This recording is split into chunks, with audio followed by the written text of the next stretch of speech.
Hi, and welcome to Random Rogers Big Picture for the week of April 13th. I'm going to try and go through three things on this video, so I'm going to try and move quick as I can anyway. First up, kind of a continuation of the discussion that started last Monday with owning Johnson & Johnson, whether they're, bigger picture stocks that you can own forever or not. And then there was some follow-up in the comments on a post on Friday about General Electric. Reader noted a couple of times his belief that ETF's a great tool for small investors, which I generally agree. Additionally, it's sort of the implication that stocks are not easy to do. That's the implication, and maybe I'm misconstruing. And I don't know that that's necessarily true. This is kind of something that's come up before. It's not simple, but it's not black box voodoo that you might sprinkle in a couple of stocks into the mix with some funds. And kind of a follow-up point to this about mega caps, and this applies to some and it does not apply to others. Something I wrote about quite a few years ago now was my opinion that Microsoft would not, as a function of its size in just about any tech index fund you can find, probably isn't capable of outperforming the index for any meaningful amount of time because it's big enough in, for example, IYW, which is the client holding. It's big enough in IYW that any sort of period of outperformance is going to end quickly because the correlation would just grow, and that would then put an end to a brief run of outperformance. General Electric more so. It has a 20-something% weight in IYJ, and the sector spider, I'm not sure if that's XLI or what that is, but either way, you get the point. And I don't think it applies to Johnson & Johnson, I will say that. Whether that's right or wrong, I don't know. It's just my opinion after doing some analysis. But in a way, maybe that adds a layer of complexity to, selecting a stock versus a sector fund. But it's something to keep in mind, and to the reader's point, maybe that does add a layer of complexity.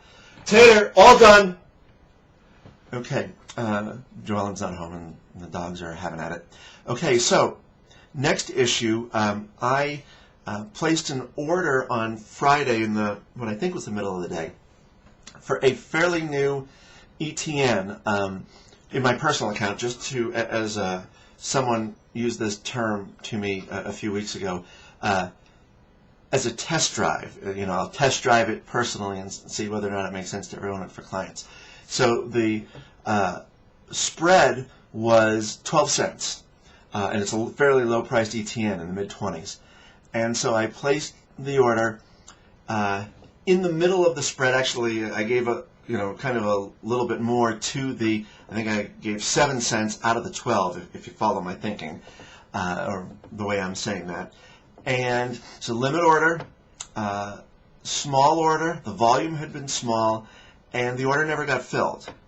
To me, this strikes me as, at least as a first impression, as being an unfriendly thing to trade. You would think with a brand new product, it's not that old, that with very little volume, that the specialist would want to accommodate the order. I mean, this was a natural order as opposed to, if you see 25 on either side of the market, or 5,000 or 10,000, that usually are just the specialist making both sides of the market. There is no natural order flow. So my little order was a natural order, and they never filled it. I just find that peculiar. It makes a bad first impression. I'll give it another couple of days run, and then I'll see if I can figure out how to pipe up to the company. I would urge you to do the same, not in terms of test driving something, but if there's something that you, in fact, really want to own, and they seem to be unfriendly in terms of executing a reasonable limit order, and stress reasonable, and maybe I'm being naive about what reasonable means, but if you have a reasonable limit that's not getting executed in between the spread, I would tell you to pipe up and let them know. This is feedback that they want to hear. Okay, one last point to talk about would be a reader left a link to an article written by some sort of wealth manager at, I think, J.P. Morgan, that cited a study that said with a 60-40 stocks bonds allocation, a 4% withdrawal rate results in a success of only 89% of having enough money. Hopefully I said that in a way that makes sense. The study that I'm familiar with, and maybe that was done before this decade, so maybe this decade has skewed it, said that it's something like a 4.2% withdrawal rate gives, I forget if it's a 95 or 96 6% chance of having enough money. But either way, it's a slightly different number. So as you are your own planner, and I assume most of the people watching this are, you need to decide which number you believe and plan accordingly. I still believe in 4%. However, it's possible that it should be a lower number. The thing, and I don't know, I said this in either a comment or in a post, but to be crystal clear, and I just read there was an article on Yahoo about this that said start at 4% and then increase for inflation, which doesn't really make any sense to me, because if the portfolio goes down by 10% and inflation, just to use a hyperbolic example, goes up by 10%, well, you're into crazy numbers right there. Boom, that makes no sense. So whatever, I always write this, but whatever you got, 4%. If it's $1 million this year, 40,000. If next year it's 900,000, that would be a rough year, then 36,000. If the year after that it's 800, then it's only 32,000.